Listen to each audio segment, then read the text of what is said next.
दोस्तों, आज की कहानी है बड़ी बहू तुम बात का बतंगड़ मत बनाओ, शांति से जीने दो।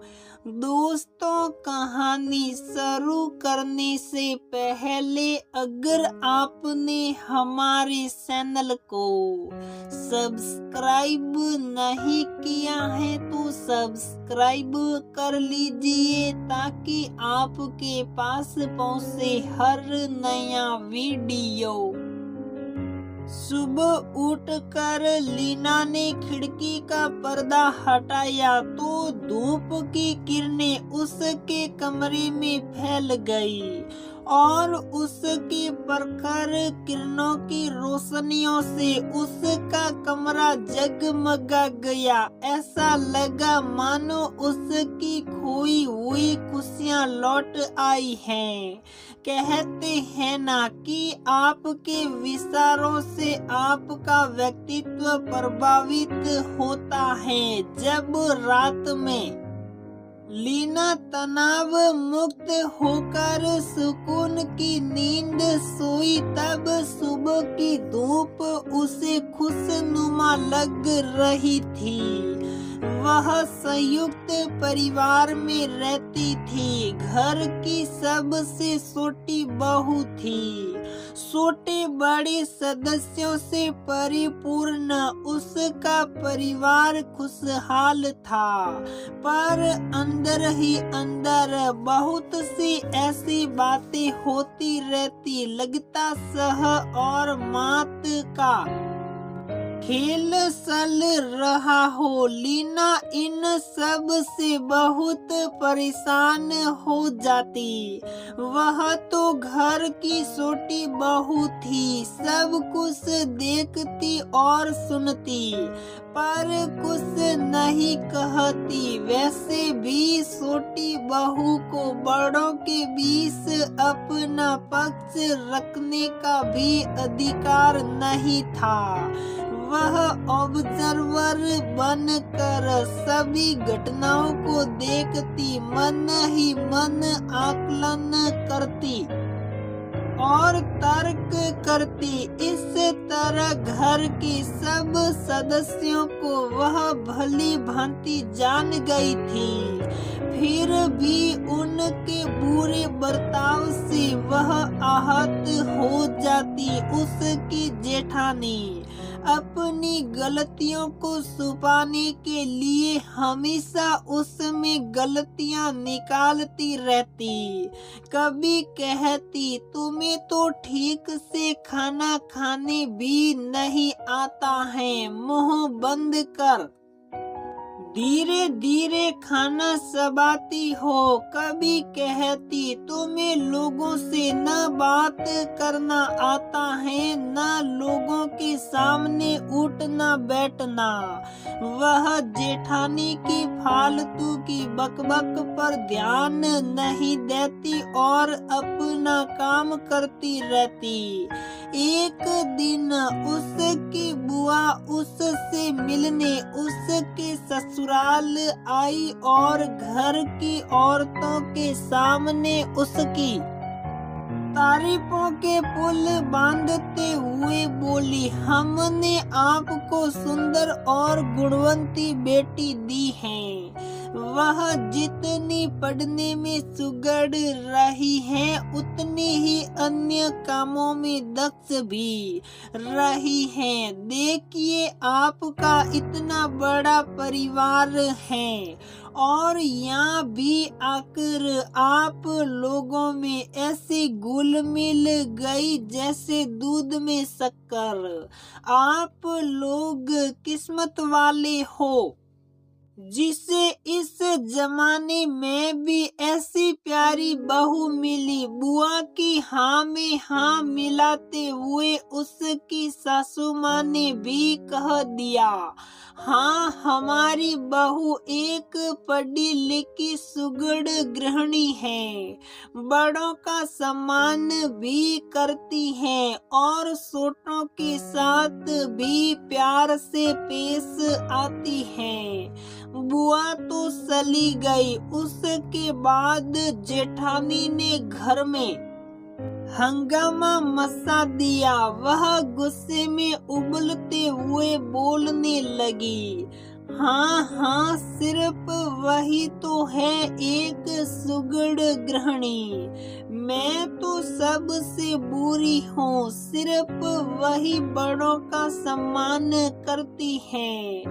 मैं तो सबसे दिन रात लड़ती रहती हूँ। बच्चों से प्यार करना सिर्फ उसी को आता है। मुझे कहाँ आता है बच्चों से प्यार करना। जेठानी गुस्से में उबलती रही, फिर भी सासू माँ ने कुछ नहीं कहा।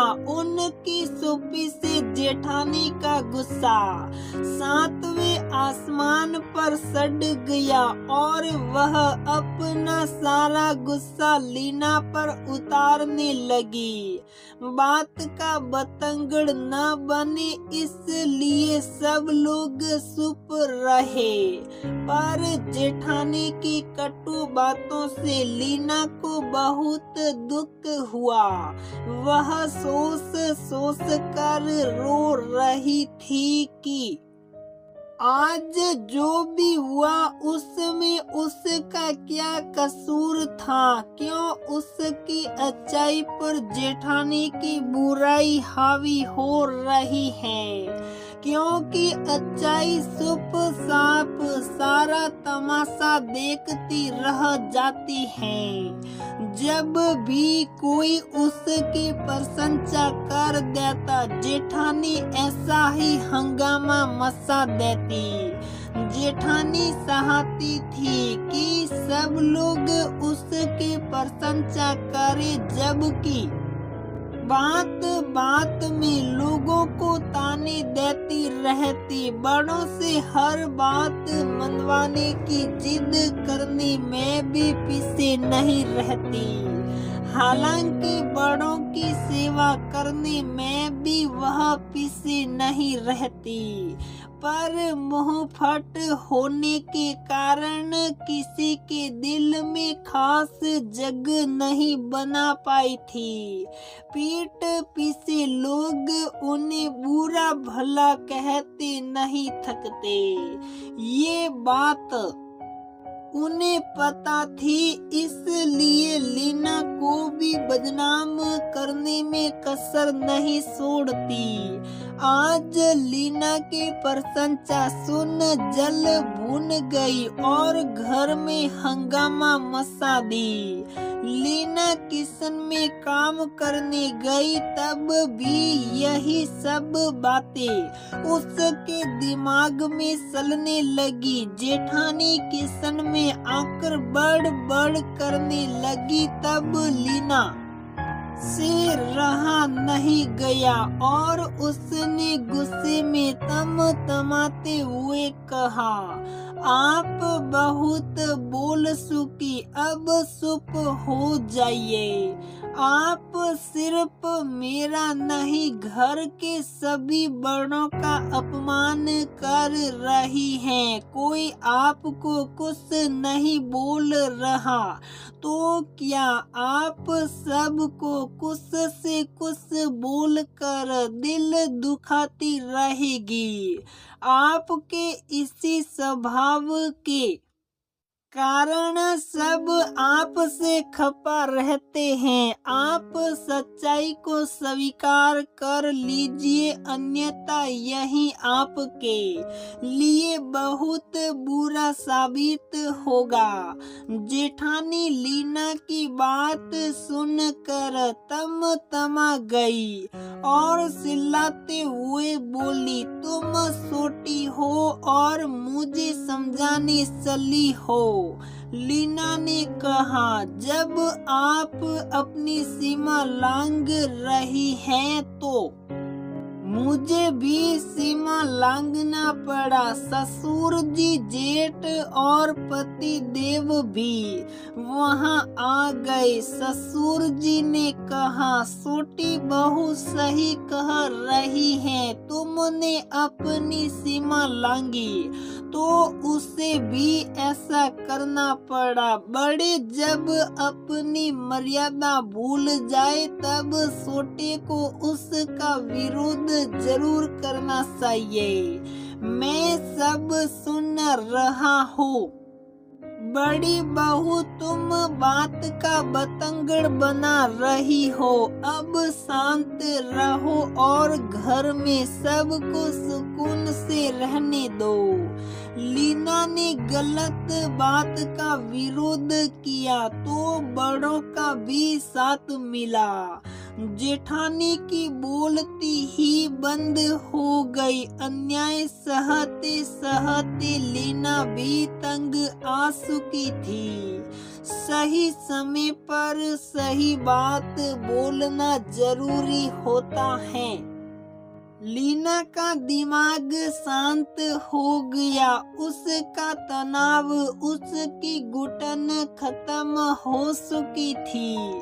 शांत मन में ही खुशियों का एहसास होता है। इसलिए सुबह खिड़की का पर्दा हटाते ही आ रही किरणों में उसे खुशियों की किरण दिखाई दी।